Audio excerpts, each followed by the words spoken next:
Hello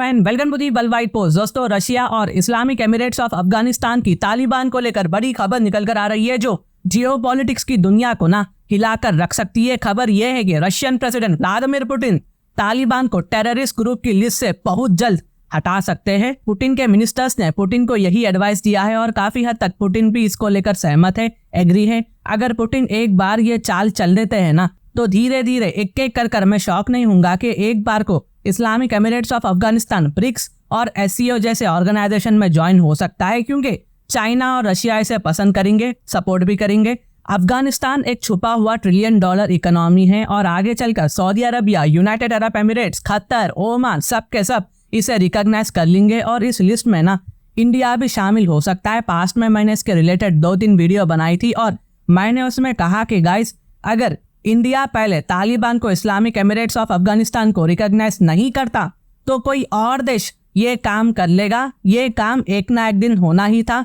आप यहाँ पर देख सकते हैं, ये वीडियो महीनों पहले की है, लेकिन मेरी ये जियोपॉलिटिकल प्रेडिक्शन सही साबित हो रही है आज के समय। लेकिन गाइस, अचानक से पुतिन ने ये डिसीजन क्यों लिया होगा और इसके कॉन्सिक्वेंसेस क्या हो सकते हैं, चलिए जानते हैं। और इसको लेकर नेशनल और इंटरनेशनल मीडिया लगातार चला रहा है और ये न्यूज दुनिया भर में हेडलाइंस बन चुकी है। व्लादिमीर पुतिन और तालिबान के डिसीजन फ्यूचर के पावर डायनामिक्स को बदल सकती है। ये कम्प्लीटली एक बड़ा जियोपॉलिटिकल चेंज होगा और इसका इम्पैक्ट रीजनल पॉलिटिक्स पर भी देखने को मिलेगा। अभी आपके दिमाग में एक क्वेश्चन आना चाहिए कि जी ठीक है, रशिया अब इस्लामिक एमिरेट्स ऑफ अफगानिस्तान की तालिबान को रिकॉग्नाइज करने वाला है, लेकिन पुतिन ने आखिर ऐसा क्यों किया होगा? तो देखिए जी, इसको हमें यूक्रेन के साथ जोड़कर देखना होगा। जैसे कि हम सबको पता है कि यूक्रेन के प्रेसिडेंट ज़ेलेंस्की के पास काफी इंटरनेशनल सपोर्ट है, जैसे यूरोप का हो गया, यूएसए का हो गया और बहुत सारे साउथ एशियन कंट्रीज का हो गया, कुछ साउथ अमेरिकन कंट्रीज का भी हो गया। ये सारे देश यूक्रेन के साथ खड़े हुए हैं। वेरास लेकिन इस मामले में रशिया के प्रेसिडेंट पुतिन उतने पॉपुलर नहीं है। अपनी फॉरेन पॉलिसी डिसीजन की वजह से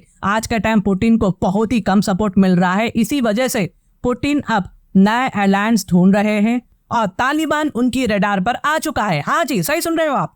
मैं वही तालिबान की बात कर रहा हूँ जो अफगानिस्तान के रूलर्स है और जिनको ज्यादातर कंट्रीज रिकॉग्नाइज बिल्कुल भी नहीं करती है। लेकिन अब मॉस्को अपना डायरेक्शन बदलने वाला है। रशिया के फॉरेन मिनिस्टर सर्गेई लावरोव ने कुछ ही दिन पहले अपने स्टेटमेंट में तालिबान को काबुल की रियल पावर कहा है। ये सुनने में बिल्कुल रिकॉग्निशन जैसा लगता है गाइस, क्योंकि अगेन देखो, एक बड़े न्यूक्लियर पावर देश के फॉरेन मिनिस्टर किसी गवर्नमेंट को जो इंटरनेशनली रिकॉग्नाइज भी नहीं है उसको रियल पावर कह देते हैं, तो उसका मतलब क्या होता है? आप समझदार हो, समझ सकते हो अंदर ही अंदर क्या क्या प्लानिंग चल रही है। और यही नहीं, रशिया ने अपने सेंट पीटर्सबर्ग इकोनॉमिक फोरम के लिए तालिबान को भी इनवाइट किया था। यहाँ रशिया चाइना के कदम पर चल रहा है। ये फोरम हर साल होता है और इसमें बिजनेस लीडर्स, बड़े बड़े पॉलिटिशियंस, पब्लिक ऑफिशियल्स और भी लोग शामिल होते हैं। देन एक और सबसे बड़ा स्टेप, पुतिन सोच रहे हैं कि तालिबान को टेररिस्ट ग्रुप की लिस्ट से हटा दिया जाए। वही मुद्दे पे आया हूं मैं।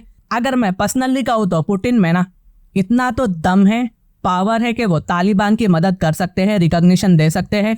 अगर पुतिन ये डिसीजन ले लेते हैं तो तालिबान के लिए नए डोर्स खुल जाएंगे, चाहे वो इन्वेस्टमेंट के मामले में हो या फिर डिप्लोमेटिक एंगेजमेंट के मामले में हो या फाइनेंशियल एक्सचेंजेस के मामले में हो। इनफैक्ट मैं तो कहता हूँ रशिया और चाइना मिलिट्री डिफेंस के तौर पर भी इस्लामिक एमिरेट्स ऑफ अफगानिस्तान की मदद दे सकते हैं, हथियार भी प्रोवाइड कर सकते हैं, ट्रेनिंग भी दे सकते हैं। अगर रिकॉग्निशन के बाद सब सही चलता है तो शायद तालिबान को फ्यूचर में फुल रिकॉग्निशन भी मिल जाएगी। पुतिन का कहना है कि तालिबान अब अफगानिस्तान की एक नई पहचान है, नई रियलिटी है और हमें इनके साथ रिलेशंस को बिल्डअप करना चाहिए। और दोस्तों, मेरा एक उसूल भी है, चाहे लोग अफगानिस्तान की बात करें या ना करें, मैं ये जरूर करता हूँ, क्योंकि देखो, अफगानिस्तान भारत का पड़ोसी देश है और हम सब बदल सकते हैं। दोस्त को दुश्मन, दुश्मन को दोस्त में बदल सकते हैं, बट पड़ोसी को नहीं बदल सकते हैं।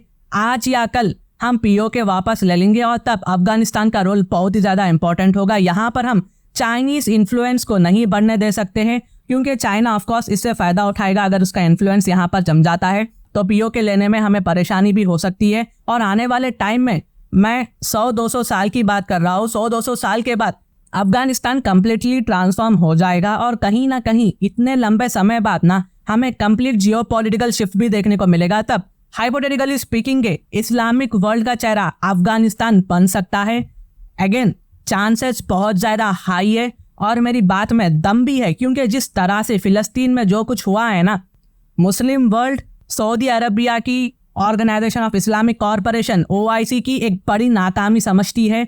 एक तरह का फ्रस्ट्रेशन है मुस्लिम वर्ल्ड में इसको लेकर, और अफगानिस्तान ईरान का पड़ोसी देश भी है, तो कोई बड़ी बात नहीं है गाइस, ऐसा पास में हो चुका है, हिस्ट्री रिपीट हो सकती है। ये दो देश शिया सुन्नी भूलकर एक हो जाए।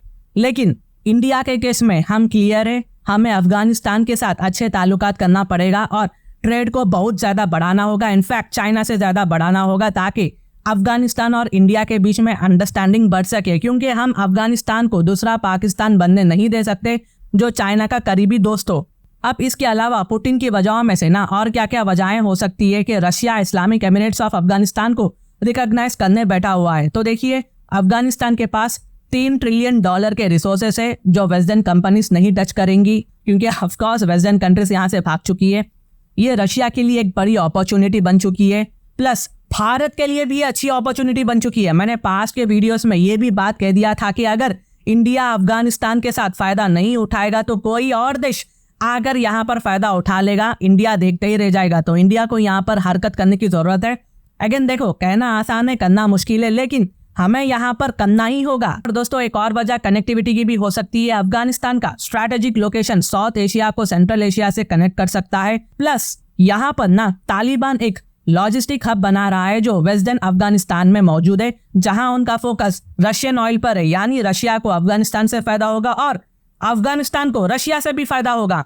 और रशिया ये सब कर ना इस्लामिक एमिरेट्स ऑफ अफगानिस्तान के साथ पावरफुल अलायंस बना रहा है ताकि ISIS को कंट्रोल कर सके। जैसा कि हम सब जानते हैं कि रशिया को मार्च में एक मेजर टेरर अटैक का सामना करना पड़ा था कॉन्सर्ट हॉल में, जो ISIS खोरासान प्रोविंस ने किया था। पुतिन चाहते हैं कि तालिबान इस ISIS खोरासान को कंट्रोल करे और खोरासान आपको अफगानिस्तान में ही देखने को मिलेगा। बेसिकली ISIS को खत्म करना चाहते हैं पुतिन, जो तालिबान इनकी बहुत ज्यादा मदद कर सकता है और तालिबान की और ISIS की बिल्कुल भी नहीं जमती है।